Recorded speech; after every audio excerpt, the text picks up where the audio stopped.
The Prophet referred to the most in the Qur'an, both personally and in terms of his people, is Prophet Moses. Verses provide very detailed information concerning Prophet Moses, his struggle alongside his brother Aaron against Pharaoh, the wicked behavior of his people, and his message to them.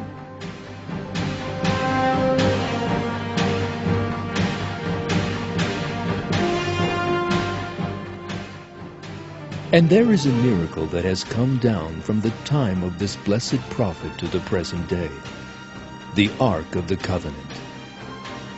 The Ark of the Covenant is a valuable chest revealed by our Almighty Lord in the Qur'an and containing articles belonging to Prophets Moses and Aaron.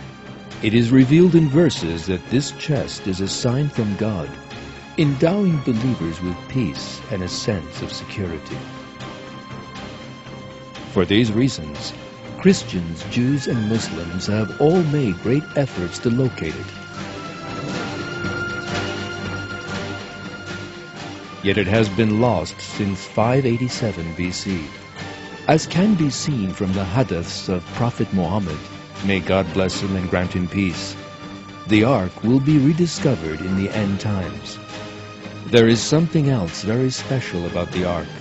The honor of finding the sacred Ark will belong to the leader who will bring the moral values of the Qur'an to prevail on earth during the end times. In other words, to the Mahdi. The discovery of the Ark will be one of the major signs of the coming of the Mahdi. At the same time, the sign will also be regarded as a symbol of his dominion. The Ark found in the time of the Mahdi will be removed from Lake Tiberias and brought before him in Bait el-Maqdis. When the Jews see him, all but a few will become Muslims. Only God knows for certain.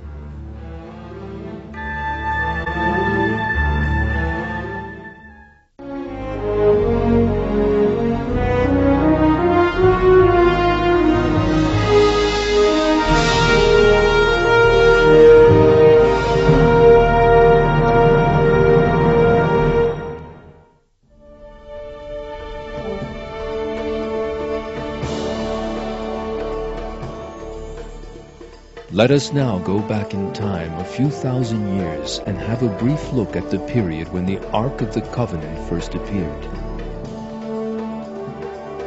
One of the oldest civilizations in history. Ancient Egypt.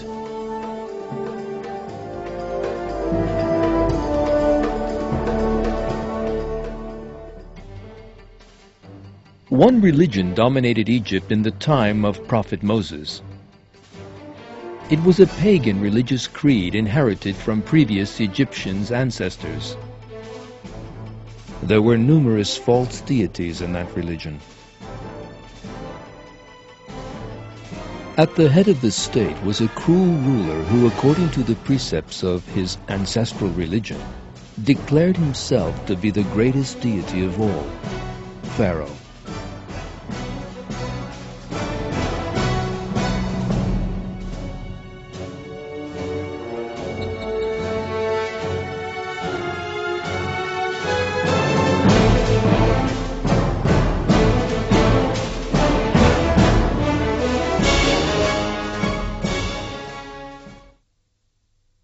Pharaoh said, "I am your Lord Most High."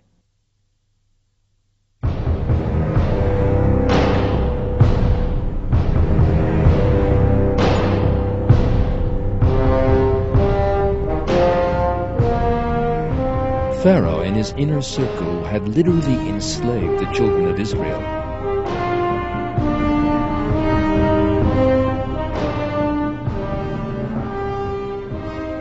They used the Israelites for their own purposes.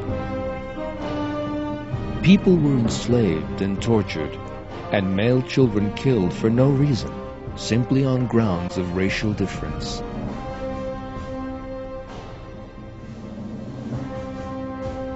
Pharaoh ensured that people were subject to him through cruelty and oppression. This sense of atmosphere is described in the Qur'an.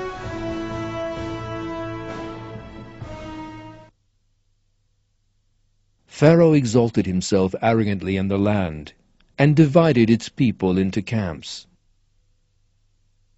oppressing one group of them by slaughtering their sons and letting their women live. He was one of the corruptors.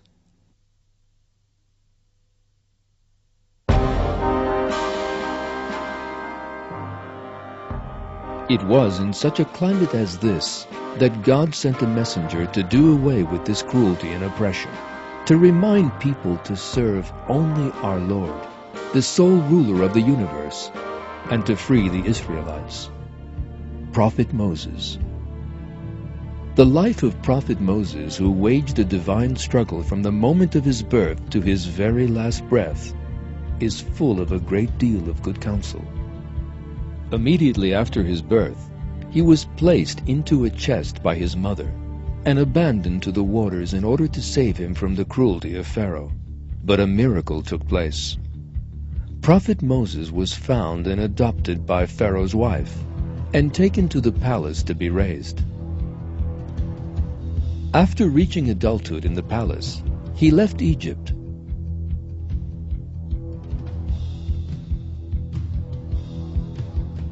Going to Midian, where he remained for 8 to 10 years. When he subsequently returned to Egypt, God revealed unto him that he was honored with the rank of prophet. This signaled the beginning of his struggle against the cruelest and most arrogant man on earth. A struggle in opposition to Ramses II, known as the cruelest of the pharaohs of Egypt. Accepting the prayer of Prophet Moses, God sent him his brother, Prophet Aaron, as an aid in his struggle. The struggle waged by these two prophets went down in history as one of the most important events of all time. He and his brother led the captive Israelites out of Egypt and rescued them from the cruelty of Pharaoh. On a day when the people had gathered together, Prophet Moses conveyed the true religion to Pharaoh and those around him. He called on Pharaoh to believe in the Lord of the worlds.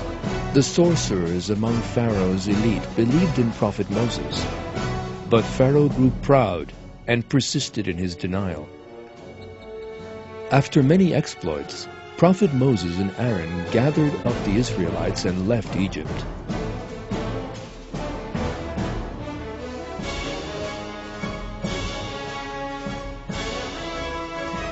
Pharaoh and his army soon followed on their heels.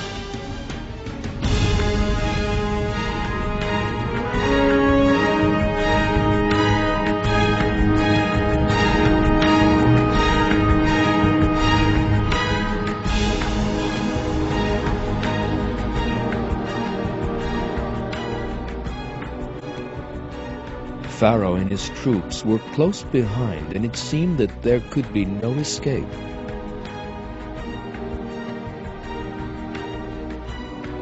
But God performed a tremendous miracle.